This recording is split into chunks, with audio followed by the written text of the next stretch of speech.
Le MPSR2 est à l'origine de plusieurs actions, notamment au plan économique, de grandes réalisations au profit des populations et des projets pour un essor du Burkina au plan du développement. Les détails avec Karim Bitienga. Bienvenue à l'APEC, l'Agence pour la promotion de l'entrepreneuriat communautaire.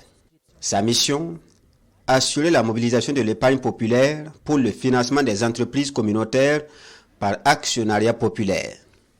La mise en place de l'APEC est l'un des faits marquants du gouvernement de la transition dans le secteur de l'économie.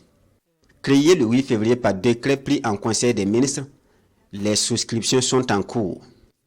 Ici, le chef de l'État, le capitaine Ibrahim Traoré, fait le constat.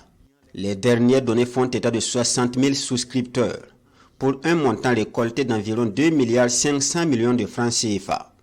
Bientôt, l'usine de transformation de tomates va sortir de terre dans ce quartier bobolais de Bindougusso. Ce 23 septembre 2023, le chef de l'État pose la première pierre de la toute première usine du programme de l'entrepreneuriat communautaire par actionnariat populaire. Avant l'APEC, le 11 janvier 2023, le Fonds de soutien patriotique voyait le jour. Le ministre en charge de l'économie Aboubakar Nakanabo explique, je cite, « La mise en place du Fonds de soutien patriotique s'inscrit dans le cadre des initiatives prises par le gouvernement et se présente résolument comme une véritable solution alternative de mobilisation de ressources pour accompagner les efforts consentis par l'État. » Fin de citation.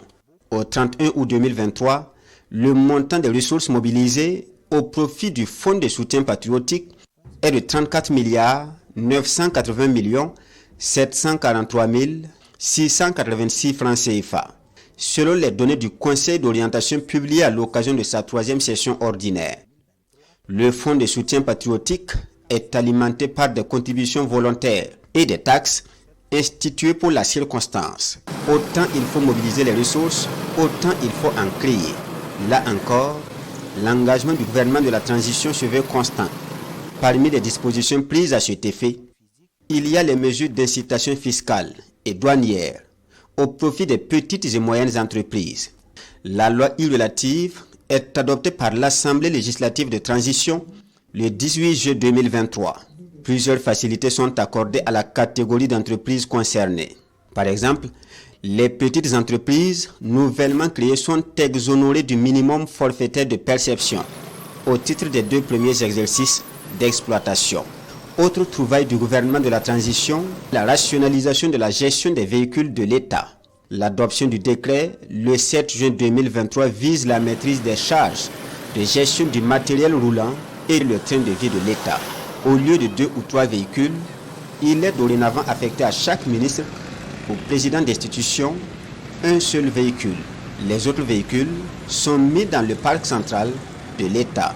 La réduction du train de vie de l'État, c'est également l'abrogation des décrets du 15 avril 2022 portant modalité de rémunération du président du FASO, du Premier ministre, des présidents d'institutions et des membres du gouvernement. Leur abrogation a entraîné de facto une diminution des salaires des personnalités concernées. Nonobstant l'adoption du nouveau décret, le président de la transition, le capitaine Ibrahim Traoré, a décidé de renoncer aux émoluments liés à sa fonction et de conserver son salaire de capitaine des forces armées nationales, expliquera le ministre porte-parole du gouvernement, Rim Talba Jean-Emmanuel Ouedraogo, à l'issue du Conseil des ministres du 16 novembre 2022. La promotion de l'économie nationale, ce sont aussi les accords signés ou dénoncés. Le dernier en date est la dénonciation de la convention de non-double imposition entre le Burkina Faso et la France, vieille de 58 ans. Une convention censée être gagnant-gagnant, mais à l'arrivée, improductive pour le Burkina Faso, faute d'entreprises burkinabè établies en France. Conséquence, le Burkina Faso cède son droit d'imposition et perd entre 40 et 50 milliards de francs CFA par an, foi du ministre en charge de l'économie. Ce montant va donc passer de perte à profit pour le trésor public burkinabè dès 2024.